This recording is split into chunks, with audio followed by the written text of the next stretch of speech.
देशका यस्तो ठुलो अर्थशास्त्री अर्थविदहरू छन् सबै छन् थाहा त सबैलाई छ नि त थाहा नभएको होइन नि त मन्त्रीलाई थाहा छैन यो कुरा थाहा छ नि त तर गर्दैनन् मरिगयो नि गर्दैनन् चान्स पायो कि नेपालीले गर्छ हामी नेतालाई गाली गर्ने र विदेशी व्यक्ति केही गरेकै छैन माको मारेको छैन आफूले जानेकै के हो र तिमीहरूले होइन अहिलेसम्म गरिसकेर तिमीहरू तपाईँले देश बिगारिदिनु भन्नु नपाएन हामीले यदि इन्डियाले हामीलाई मानेन रोक्यो भने चाहिँ म इन्डियालाई 3-4 कुरा भन्न चाहन्छु पहिला सुरु तिमीहरू सुध्र्यौ है अहिले 52 साल म प्रधानमन्त्री प्रत्यक्ष कार्यकारी बनाउन तयार थिएँ छु पनि अहिले पनि तर लायक भएर आउनु पर्यो नि त उभन्दा खतरा मै छु जस्तो लाग्छ म साइडमा बस्दाखेरि भने म कसरी मान्नु त होला अनि मलाई यस्तो नराम्रो भयो मलाई जतिखेर पनि दिमागमा चाहिँ बाँच्ने मन नलाग्ने कि मर्नु मात्र मन लाग्ने कि दाइले बोलाएको जस्तो फिल हुने आइज त पृथ्वीमा सबै गरिसकिस् रमाइलो गरिसकिस् के काम आइज म भने जस्तो फिल हुने फेन देख्यो भने झुन्डिम जस्तो फिल हुने होइन बाइक चलाएर छु उता टगेर छु ल ठोक्दिम जस्तो फिल हुने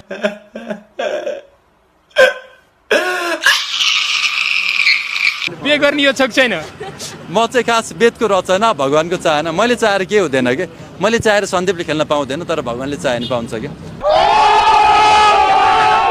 झ्याप निकोलस भुसाल भन्छन् के खास झ्याप भने के म बुझाइन्छ है त म त यसैको विज्ञ हुन्थ्यो फेरि म गाजाको बारेमा थाहा छ नि त के खाने कति खाने मलाई थाहा छ नि त अनि तिमीहरू कसैको बाउको खाइदिएको छैन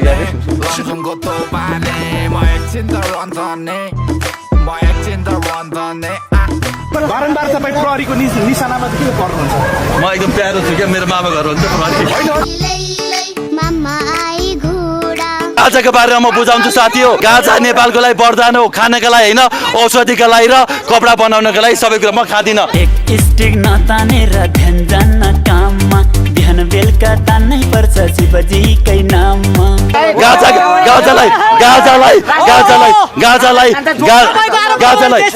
गाजालाई र मानसिक स्वास्थ्यलाई बन्दाम गर्ने प्रयास कसैले नगरोस् साथी हो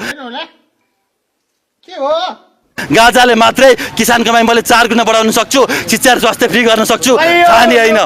यहीबाट बाँच्छ अब बुद्धले एउटा गल्ती गरे के सर है बिहा गरे अनि बुढी छोडेर हिँड्दियो कि सर होइन म पनि त्यही पाराले हिँड्ने हो मलाई चाहिँ बुढी छोडेर हिँड्नु मन लागेन कि सर है कि त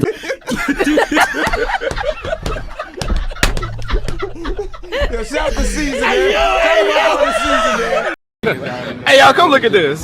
साला चोर रवि लामिछाने हामीलाई जेल हाल्ने हामीलाई बसाउने सन्दीप लामिछाने ठिक छैन के बोल्न पाइहालिन्छ प्रहरीले आफ्नो काम गर्छ मैले अब प्रहरीको हरेक प्रहरीलाई यहाँबाट भन् त्यसै गरी प्रहरीलाई समाधान मैले भन्नु मिल्दैन सिस्टमले उसले नचाहिने चिज नगर्नुहोस् भन्ने मात्र मैले भनेको होइन केही छैन सरी भन्नु पर्दैन तपाईँले कहाँ सरी भन्नु पर्दैन तपाईँको हौसला बुलन्द राख्नुहोस् राम्रो काम गर्नुहोस्